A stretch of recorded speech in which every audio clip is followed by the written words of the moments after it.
শোল মাছ।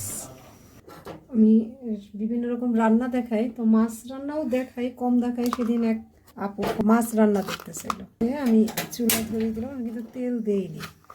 এখন হচ্ছে এটা জিরা বাটা, ডিপ ফ্রিজে রেখেছিলাম, তাই এরকম শক্ত শক্ত আসে। জিরা আর এখানে হচ্ছে একটু ধনে বাটা দিয়েছি, এটা হচ্ছে আদা বাটা। দিয়ে দিচ্ছি টমেটো, সামুদ্রিক লবণ, হলুদের গুঁড়া, সামান্য পানি দিয়ে দিই। মশলাটা একটুখানি কষিয়ে নেব। দিয়ে দিচ্ছি মরিচের গুঁড়া। এবার হচ্ছে এর মধ্যে একটু সরিষার তেল দিয়ে দিই, অল্পই দিলাম। এবার মশলাটা একটু কষিয়ে নিই। আমি কিন্তু আজ পেঁয়াজ রসুন ছাড়াই মাছ রান্নার রেসিপি দেখাবো। আর একটু পানি দিয়ে দিই।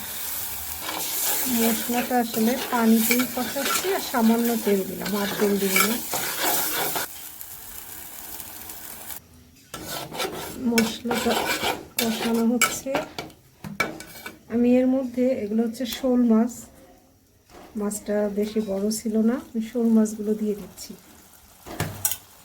ওই মশলা সহ একটু কষিয়ে নেব।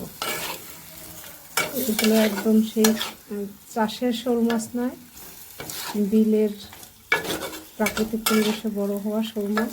আমিষের খুবই ভালো উৎস, ওমেগা-3 ফ্যাটি অ্যাসিড আছে, বাচ্চাদের জন্য খুবই ভালো এটা।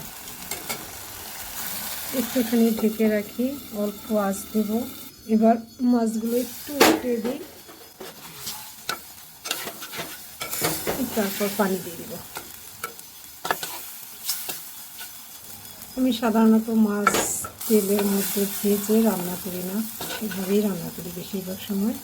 আবার অন্যরকম করি, বিভিন্ন রকম করি। আজ এটা করছি, শেয়ার করলাম। পানি দিয়ে দিই, এটা সিদ্ধ হবে। একটু জিরার গুঁড়ি দিয়ে দিব, রান্না শেষ। ঢেকে দেব, রান্না হতে থাক। আমার মাছ রান্না কিন্তু শেষ। চুলাটা বন্ধ করে দিই। এখানে হচ্ছে ভাজা ধনে জিরার গুঁড়ো দিয়ে দিলাম, ব্যাস আমার মাছ রান্না শেষ। এইটুকুন মাছ, অনেকে ভাববেন এইটুকুন মাছ, আসলে আমি আজকে 3 রকম মাছ রান্না করব, তাই অল্প অল্প করে করা। আর আমি একবার রান্না করে একবারই খাই, দুপুরেই খেয়ে ফেলবো। এভাবে রান্না করলে তিতিরও পছন্দ করে, তাই আসলে আমি শোল মাছে খুব একটা পেঁয়াজ রসুন দিই না। ঝোলটা সে মজা করে খাবে, বাস। শোল মাছ।